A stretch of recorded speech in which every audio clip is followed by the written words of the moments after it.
Kentucky Republican, former presidential candidate Rand Paul, with us right now. Senator, thank you for taking the time. Hey, Neil.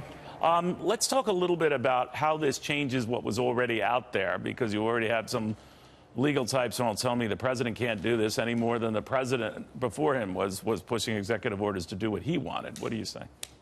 Well, the difference is we're talking about getting rid of a law or a restriction on constitutional behavior. First Amendment you have the right to peaceably assemble.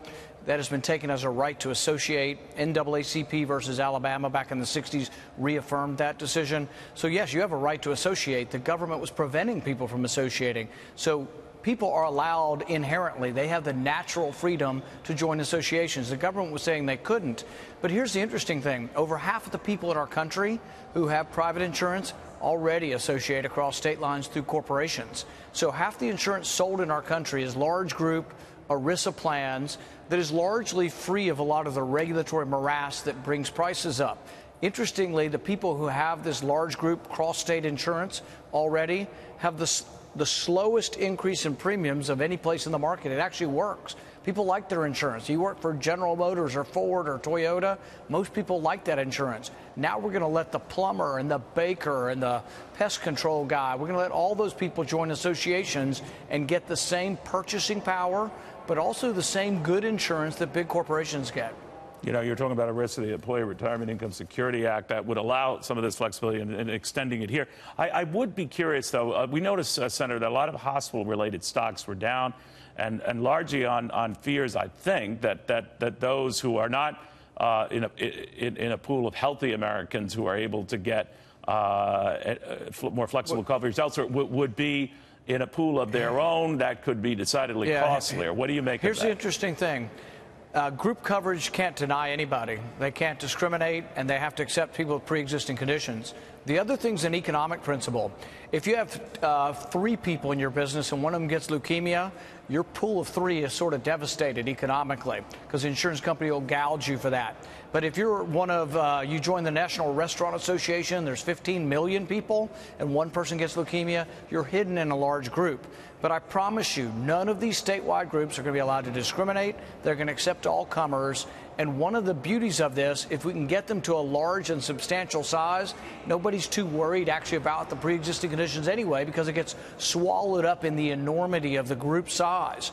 But insurance companies do not like this, and they are worried that we'll cut into their profits. Insurance company profits doubled or almost tripled under Obamacare, right. And they still want individuals. They want more money to pay for individuals to get insurance. This is going to empower the consumer, and the consumer will be king in the equation again. Senator, as you're speaking, we're monitoring very closely. The Chief of Staff, General Kelly, is addressing reporters right now, so we'll monitor what he's going to be saying. But he has also talked, the administration has talked about sticking to an aggressive timetable, not only to repeal and ultimately replace Obamacare, whether this is an effort in that direction or not, but also on taxes. And Speaker Paul Ryan said today, even if that means voting on Christmas Eve to get this thing done, we will get it done. Is that the sentiment in the Senate as well? You know, I'm all in for cutting taxes. The one thing I've been vocal on is I want to make sure that we look at the details of the plan, that we make sure that the middle class is getting a tax cut and not a tax increase. Does that mean, by the way, because I heard that as well, sir, not too long ago, and I'm not wondering, was that a threat that you would be a possible no vote on this if someone who gets their taxes raised? Neil, I would call it a helpful suggestion, and I will tell you the president's listening. The president has told me several times now, he said, I will not raise taxes on the middle income folks, and he's pointed at his people and said, make sure it doesn't happen. But I'll tell you why we're concerned, so we can all be on the same wavelength. Middle income people from $75,000 to $300,000 pay at the 25% rate. If you take 2 big deductions from them and you keep the rate the same, there's a good chance some people's taxes are going up in that tax bracket. So you either have to lower that rate. You wouldn't want those deductions removed then, because that you wouldn't want those deductions removed then, because all of a sudden they would face higher. Are you saying that there are ways to accommodate for it. Are you saying, and we're monitoring, by the way, Chief of Staff Kelly says he is not intending to leave. We'll keep monitoring that. I want to stick there with this guy. There are ways to accommodate it for Neil, but if you keep the rate the same, if you keep the rate the same and get rid of deductions, my worry is taxes will go up. So you have to do something. You can either move the rate lower. If any group is raised, sir, if any taxes are raised, is this your way of saying, I just can't vote for it?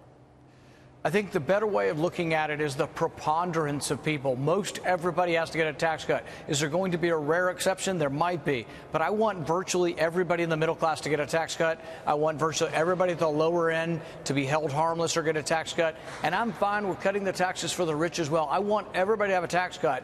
But I tell people, and they need to listen to this carefully, if you cut taxes on the rich and you raise taxes on the middle class, you're going to meet a dead wall. You have to make sure everybody in the middle class, or the vast majority, get a tax cut. That's all I'm advocating for, and the president agrees with me completely. So I think it's going to happen, but the details are very important in this, and I want to make sure before it gets cranked out on the floor that they have addressed our very real concerns that there are some parts of the bill right now that could allow the middle class to have a tax increase. They've assured me at the White House they don't want this, and I'm going to continue to work with them, but I want to make sure the middle class gets a tax cut. Did you notice any frustration in the White House? John Kelly is addressing this right now, sir, saying he has no intention of leaving, and he's taking reporters' questions. It comes after this dust-up with Senator Corker and some nastiness that apparently we're told General Kelly was not fond of. What do you think of this and the personnel issues? Are they a concern to you? Do you think the president has a personnel problem? You know, the interesting thing, I was just there. I was in the White House with the president, with the budget director, with the vice president, with General Kelly, and I saw a working, functioning, cohesive team is what I saw. Now, I'm not there all the time. Right. I'm there on occasion, but I've never seen anything less than professionalism, and I hear nothing but compliments that General Kelly has brought professionalism there. And none of us are going to always agree all the time, but I've seen nothing but professionalism. Does that apply to the way the president addressed and talked about your colleague, Senator Corker?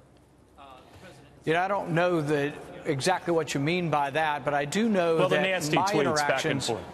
Well, my interactions have always been good with the president. I think the president's doing a great job, and I think what he wants is best for the country. That is to reduce taxes on everyone. And I think he truly wants to see economic growth in our country. And we have such pessimism. Look, President Obama couldn't get out of the 1% growth rate. We were less than 2%. But historically, for 100 years before that, we were over 3%. I think President Trump wants us to grow again. And I think you can see when you go and you see blue-collar workers at his rallies, they do believe that he cares about getting them jobs and making jobs in America. And that's going to come with tax cuts. It's not going to come with more big government.